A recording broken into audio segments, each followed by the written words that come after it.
Alright people, so I'm here with your Raw review here. I was on vacation, so I just got back and watched Raw here, so that's why it's a late review. I'll watch the SmackDown review as soon as possible. Expect that to be up in the next couple of days. The next Raw review coming up here tomorrow, the upcoming Raw. That review will probably be up a few days late. I'll see when I'm able to get that one up. Maybe not. That one might not be up until like Wednesday or Thursday. We'll see.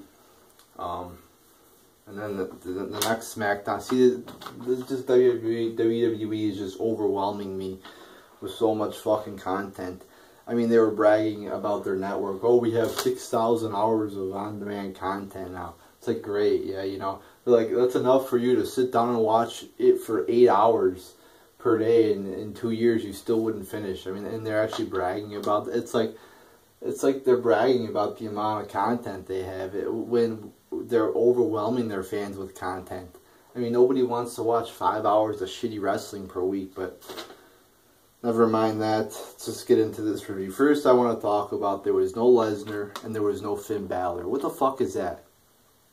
You know, so now they got the whole brand split. So these are two of your fucking top matches at SummerSlam, and you don't have your two Raw guys there. What the fuck?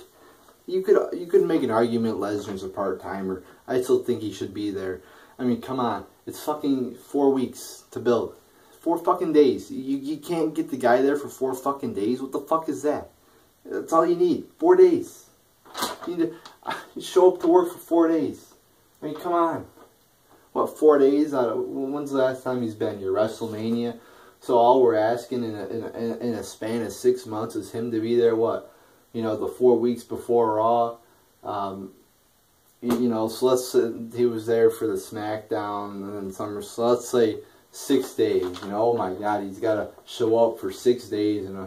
I mean, come on. Can't get him there for 6 fucking days. And then Finn Balor, he's a regular. Why isn't he on the show? He's in this cheesy fucking promo talking about how he got his name. What? So, this is kind of what I'm talking about, how the builds to these matches fucking suck.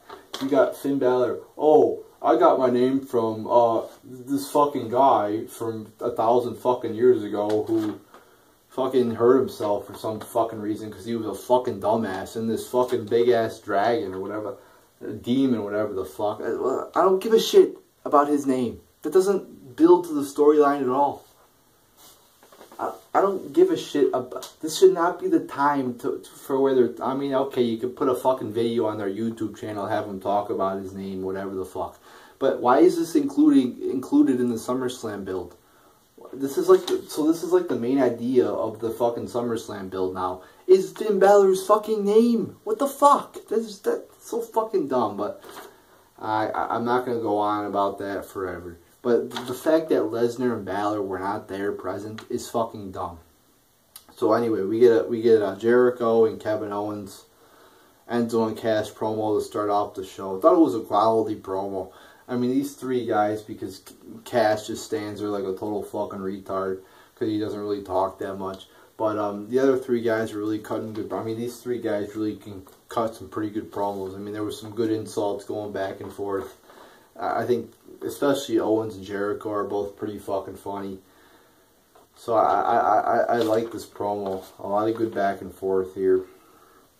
And then so yeah, good promo to start off the show. Even though I'm sick and fucking tired of having promos to start off every fucking Raw.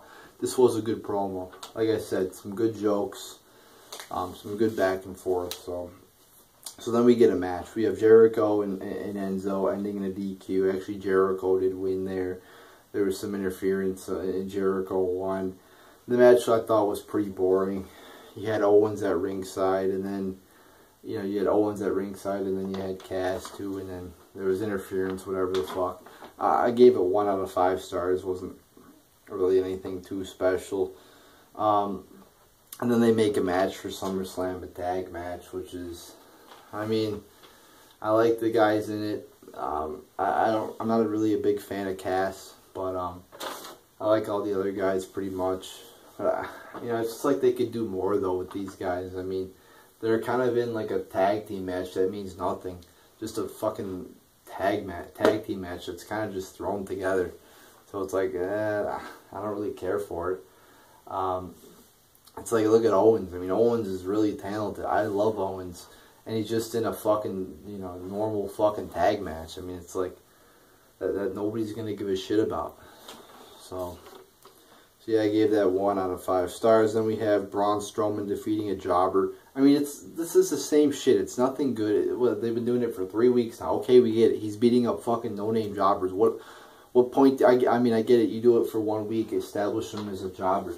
I mean, but okay, if you're going to do it for, it doesn't matter if you do this for like 2 weeks or fucking 2 months. It's going to get the same point across. Okay, we get it. He's a big fucking guy. They've already established that, really, you know, kind of over the past like 6 months since his debut, about how he's a big jobber, he's a big guy, he never fucking leaves his feet, he never gets knocked down, even though he's a fucking jobber who hasn't won anything. You know, they're kind of contradicting. On one end, they're oh my god, it's Braun Strowman, but what has he actually done in this company? All he has done is really lost. I mean, he doesn't have any really big accomplishments to his name, does he? So he beats a fucking jobber, which again doesn't do anything. I mean, at least they could have him go out there and throw him around for like a couple minutes, make it entertaining. But really, all he does is like hit him with 2 moves. It's nothing cool. So I'm gonna 0 out of 5 stars. I'm sick and tired of these fucking jobber matches, these squash matches. I mean, at this point in time, it's pointless for Braun Strowman. Then we have Titus, or Darren Young defeating Titus O'Neil in just a boring short match. I mean, apparently these guys have a little mini feud going. It can't be any worse than their first feud, right? I mean, am I right? So then you got fucking Darren Young using the tights. Oh, so, you know, so suspenseful, so exciting. Who gives a shit? Oh my god, he did the thing Titus did last week. Who cares? Not me. It's a fucking feud between 2 goofballs. You know, one guy who's running around with a goofball coach, and another guy who, you know, is a jobber, pretty much. I mean, who hasn't done anything significant in this company. So yeah, just pretty much a waste of a match here, waste of time. I didn't care for this, so a half star out of 5. Normally, I don't enjoy seeing 2 jobbers fight it out. Then we have Rollins coming out to cut a promo on Finn Balor. I mean, it was an okay little promo here, but you're just like, why isn't Balor there? That's the way. You know, why aren't they face to face? So that kind of made it more shitty. I mean, it was alright. I didn't think it was great or anything like that.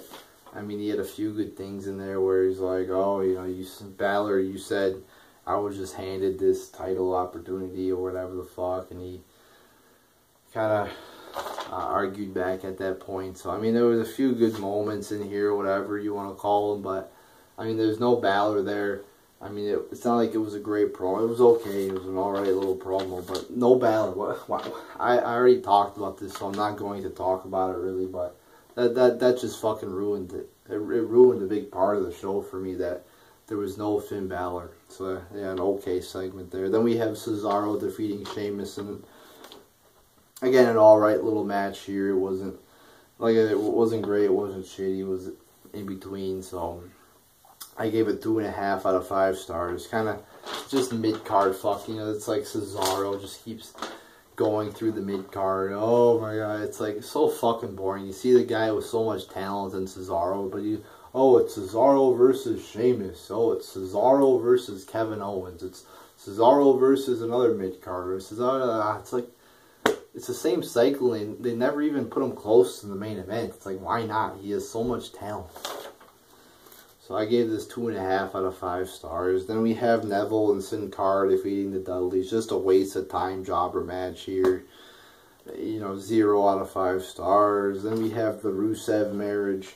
So we have it, and it's, then we have Reigns coming out there. They're like, oh, we're going to renew our vows, blah, blah, blah, blah, blah, waste of time.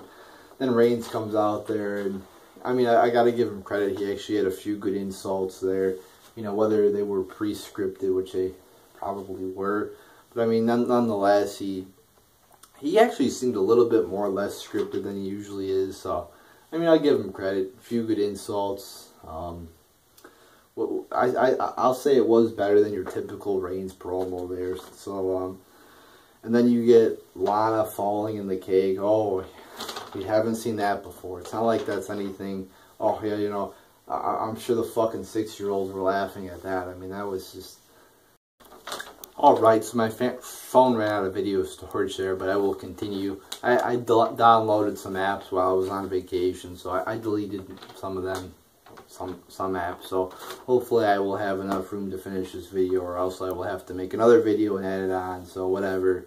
So like I said, you had the Rusev marriage, and you know, Lana falls in the cake. It's like, whoa, I mean, it's a fucking PG joke. It's not anything special. We've seen cake shit, you know, food shit all the fucking time. Whatever the fuck. So then this leads to, you know, somewhere during the fucking show, I don't even know when, they announced we're going to get Reigns Rusev at SummerSlam. I mean, who fucking gives a shit about this match? I mean, two fucking jobbers. Not jobbers, but I throw that word around a lot, but two people who nobody gives a shit about. Nobody gives a shit about. Two people who are talentless. So that segment there was pretty mediocre. It wasn't really the whole marriage, renewing of the vows, whatever the fuck, was pretty boring. You know, like I said, Reigns had a few good insults, but other than that, I mean, it wasn't anything special.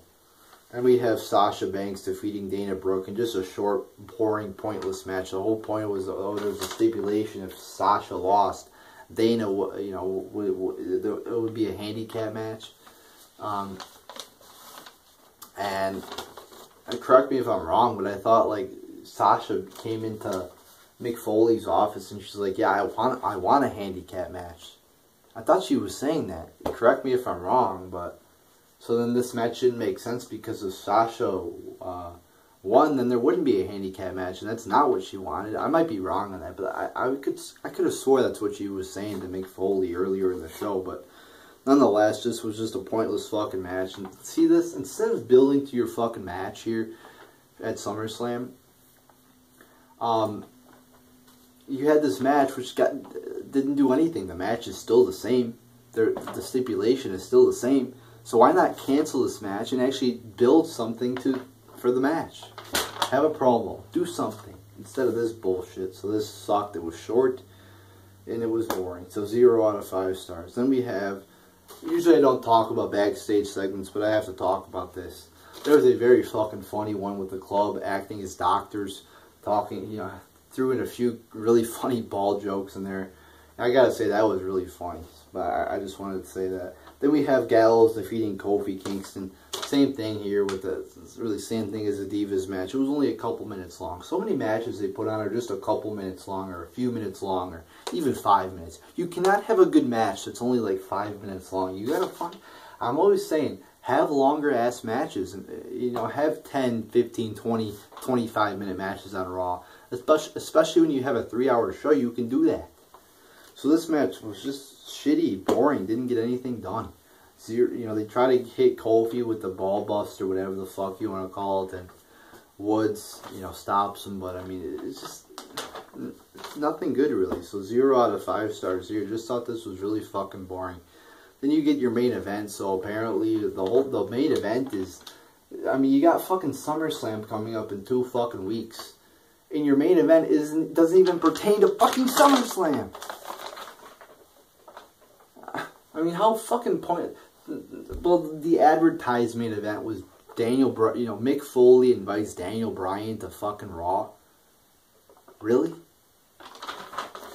So he invites him there, and they fucking start talking about like Cesaro and the U.S. It's like, what the fuck? What? I thought they were there to talk about Lesnar and Orton, and then they get off onto fucking this other subject of the U.S. title. It's like, what the fuck? So they start talking about that, and then apparently, you know, Rusev and Cesaro comes out, and then you get a fucking just U.S. title match made out of nowhere. So there you go, your main event's made like literally right before the main event's on. So yeah, that's great. And usually you make the main event like at the start of the show, or it's already established before the show starts in some cases. But no, I guess we just create it right out of fucking, literally like right before, it just fucking starts. You just create the main event. It's like, I had never seen that before, really. But so yeah, the main event is for the U.S. title of Cesaro versus Rusev. The match was pretty boring, I thought. Wasn't really anything entertaining wrestling wise. Cesaro loses, and I'm yawning because I don't even know what to fucking say. It was just so ordinary, so boring. So I don't even remember how he lost, but he didn't win. I know that. Didn't win the title. And then you get Reigns coming out, spearing Rusev, and it was an okay, decent looking spear or whatever, but there's your end of the show. It's nothing special, really. I mean, oh my god, he hit a spear on Rusev. Oh, never seen that before. It's like, this show is just so fucking ordinary. Nothing out of the ordinary. It's just so fucking simple. I mean, holy shit, you want something unique, you want something that's different, you want something you've never seen before, don't fucking watch this show. You're just going to keep getting the same old shit, I mean, some of the shit I could write. It's like, oh, for the build of some of these matches, we're just going to have people go out there and fucking brawl for a minute. Or we're just going to have Reigns go out there and hit a spear on Rusev. It's like, that doesn't fucking build at all, really. Because it's so ordinary. Anybody could fucking write that build. So, I'm going to give this last match 1 out of 5 stars. It was just blah, ordinary, boring. So, and overall, I'm going to...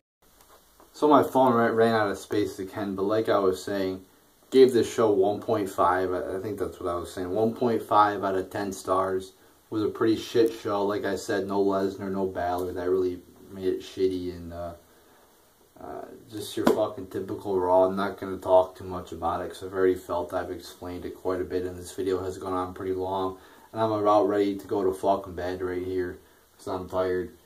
And this Raw fucking video took longer to make than I fucking expected to because of the fucking space problems on my phone, the video storage problems, whatever the fuck you want to call them on my phone. So I'm done with this fucking video, and there you go, people. There's your Raw review.